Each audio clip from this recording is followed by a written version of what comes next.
शुक्रिया जनाब स्पीकर साहब। पिछले एक महीने से मैं कराची में था। ये जो जुलाई की गुज़िश्ता 30 तारीख को मैं कराची से वापस आया, बल्कि 27 तारीख से मैं बीमार हो गया था, तो अभी तक मेरी तबीयत सही नहीं है। मैं मजबूरन आ जाके बैठा हूँ, मैं बैठ भी नहीं सकता हूँ। इस असना में बारखान में एक लड़के का कत्ल हुआ है, अनवर के नाम से। मैं वहाँ से तो मैंने कोई बयान जारी नहीं किया। इंशाल्लाह मैं कल परसों इस पर तफसीली प्रेस कॉन्फ्रेंस भी करूँगा।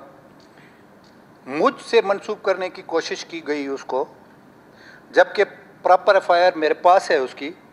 उन्होंने जो उसके भाई वगैरह हैं उन्होंने काटी है।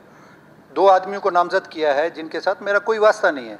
और एफआईआर का मतन ये है कि जी ये 2 कत्ल कर रहे थे और उसको मारा, और ये सरदार के बॉडीगार्ड हैं।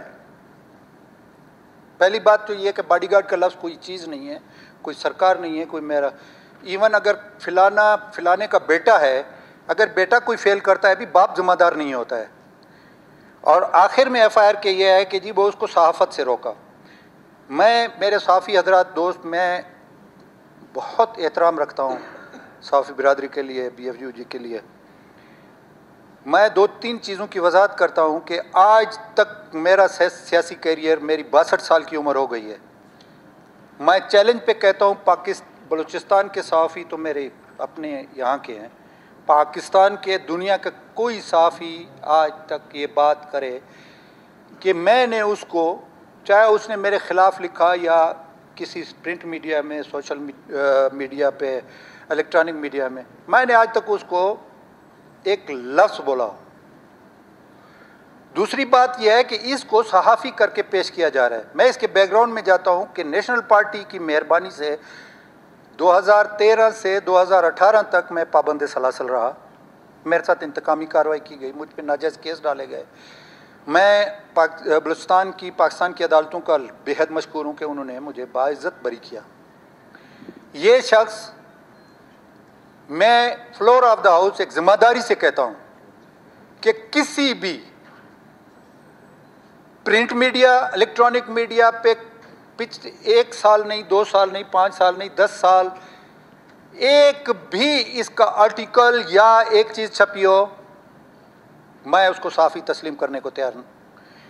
ये एक शख्स था जो यूटिलिटी स्टोर उसको मिला, उसमें इसने फ्रॉड किया। FIA ने इसको अरेस्ट किया, ये गिरफ्तार हो गया, बाज़ाब्ता सज़ा हो गया। उसके बाद आज मैं फ्लोर ऑफ द हाउस जिम्मेदारी से बेगम जुबैदा जलाल के पास, इस वक्त कर्नल मुमताज़ है, उस वक्त वो बारखान में मेजर मुमताज़ MI में था। आप लोग साफ़ी हजरात से मेरी गुजारिश है कि कुरान पे उससे पूछें कि जेली करेंसी चलाते हुए उसको पकड़ा, फिर उसका जो बिहेवियर उस मेजर के साथ था या कमांडेंट FC वगैरह या विंग कमांडर के साथ था, वो भी सब, ये एक एजेंट का काम कर रहा था। फरारियों को कहता था कि तुम्हारे साथ हूँ, एजेंसियों को कहता था तुम्हारे साथ हूँ। ये बीच में अपनी दुकान चला रहा था और पूरी दुनिया को ब्लैकमेल कर रहा था। मेरा उसके साथ कोई वास्ता नहीं था। और मैं चैलेंज पे कहता हूं कि ना वो कभी साफ़ी था। सोशल मीडिया पे आज हर एक आदमी दिन में 50 पोस्टें, मैं भी उल्टी सीधी किसी को भेजता हूं, कोई मुझे भेजता है, तो मुझे किसने सर्टिफिकेट दिया कि मैं साफ़ी बन गया हूं? तो मेरी गुजारिश ये है कि इस वाक़े से मैंने मज़म्मत भी की थी कि अगर मैं साफ़ी, मैं इतना पावरफुल हूँ कि बारखान के साफ़ी को मरवा देता हूँ, फिर अगर मुझे मरवाना होता तो नेशनल पार्टी, और इस वक्त सबसे ज़्यादा नेशनल पार्टी इसको उछाल रही है, वो ज़ाती गरज है उनकी मेरे साथ। अगर मुझे इन चीज़ों की ज़रूरत होती कि किसी को कत्ल कराना होता, तो फिर मेरे साथ जो कैंडिडेट नेशनल पार्टी का इलेक्शन लड़ा है, वो तो आसानी से जो है ना, मैं उसको असैसिनेट करा सकता था। मैं एक सियासतदान हूँ, मैं जमहूरियत पे यकीन रखता हूँ। मेरी सहाफ़ी बिरादरी जितनी भी सुन रही है, मैं चैलेंज पे कहता हूँ, मेरे भाई हैं, मेरे लिए काबिल एहतराम है, कोई उसका एक लफ्ज़ सहाफ़त में साबित करे, मैं उसको साफ़ी तस्लीम करने को तैयार हूँ। अब उसको इन्होंने देखा कि नेशनल पार्टी का है, और अच्छा, मेरे पास रिकॉर्डिंग मौजूद है, अगर आप मुझे इजाज़त देते हैं मैं आपको सुनाता हूँ कि वो खुद, जिनके साथ मेरी दुश्मनी चल रही थी 22 साल तक, खुद रिकॉर्डिंग है उसके, एक आदमी के साथ बात कर रहा है कि जी मैं देरा बुगटी से मिसाइल लाया हूं और मैंने तुम लोगों को मिसाइल सप्लाई की है और तुम लोगों ने सरदार के घर पे मिसाइल फायर की है। ये ऑन रिकॉर्ड मेरे मोबाइल में है। अगर आप मुझे परमिशन देते हैं मैं 2 मिनट के लिए वो रिकॉर्डिंग भी आपको इस हाउस को सुना सकता हूं। तो मेरी गुजारिश ये है कि एक ब्लैकमेलर, और पूरा आप जुडिशल कमीशन बनाएं, पूरा बारखान में जाके इंटरव्यू करें, स्टार्ट फ्रॉम एक एसडीओ ओवरसियर से लेकर, एक्सीएन से लेकर, वापडा से लेकर, डीसी से लेकर, एसपी से लेकर, कि किस किस को वो ब्लैकमेलिंग नहीं करता था और उसका किरदार क्या था, कैरेक्टर क्या था। आज मुख्तलिफ चैनल ने उसको सहाफ़ी बना के पेश करने की कोशिश की।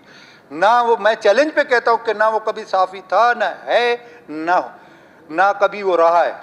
और जहाँ तक थ्रेट करने का सवाल है, मेरी एक पोस्ट, एक कॉल, एक मैसेज मेरा, मेरे बेटों का, उसका मोबाइल जब्त किया जाए जिसमें दुनिया जहान का मवाद है ब्लैकमेलिंग का। मैं एजेंसियों से कहता हूँ, मैं जुडिशल कमीशन अगर बनता है, मैं सीएम साहब से गुजारिश करूँगा कि बनाएं। मैं उनसे कि फर्स्ट ऑफ ऑल उसका मोबाइल कब्जे में लिया जाए कि उसमें क्या क्या गलाजत भरी हुई है। मेरे पास पोस्टें हैं, इधर मौजूद हैं इस वक्त मेरे मोबाइल में। मैं इनको प्रिंट निकाल के अगले इजलास में इंशाल्लाह प्रॉपर्टी ऑफ द हाउस बनाऊंगा और उसके साथ साथ मैं अपने जो सहाफ़ी बिरादरी है, मैं बेहद एहतराम करता हूँ। हम इस बलूचिस्तान के रहने वाले हैं। किसी को आप थ्रेट करके या गन पॉइंट पे आप किसी को सहाफ़त से नहीं रोक सकते। हाँ, अगर वो सहाफ़ी है, अगर एक ब्लैकमेलर है, इस किस्म की पोस्टें जो मैं आपको सुनाऊं, मैं इतनी गैर अखलाकी पोस्टें हैं उसकी। और इसी नेशनल पार्टी के जो सदर है वहाँ का करीम, उसके बेटे सलीम के साथ जो उसका ये सिलसिला चला है पोस्टों वाला, आप वो पोस्टें देख के, ये ख़वातीन भी यहाँ मौजूद हैं, वो इस हद तक हैं कि वो आप अपनी किसी निजी किसी महफिल में वो पोस्ट पढ़ने के काबिल नहीं है। ये उसका कैरेक्टर था। तो मेरी सहाफ़ी बिरादरी से और आपसे ये गुजारिश है कि ये गलत है। मेरा कोई इन्वॉल्वमेंट नहीं है, ना मेरे ऊपर उसकी कोई एफआईआर है। उसने 2 आदमी नामजद किए, 302 और 34 उसको लगा हुआ है। 109 में मुझे उसके जो आई विटनेस बने हैं, झूठे हैं सच्चे हैं, मैं तो कराची में था, वो जाने, उनका काम जाने। उन्होंने, उनके बयानात मेरे पास मौजूद है। उन्होंने डायरेक्ट उन 2 आदमियों को नामजद किया है जो कभी भी मेरे किसी रिकॉर्ड में भी मेरे कोई बॉडीगार्ड नहीं रहे। अगर बॉडीगार्ड तो कौमों के सरदारों के, नवाबों के, हर एक कौम का बंदूक उठा लेता है, साथ होता है। अगर वो मेरे बॉडीगार्ड थे तो उनकी मिसाल के तौर पर, अव्वल तो नहीं है, मैं इनकार करता हूँ।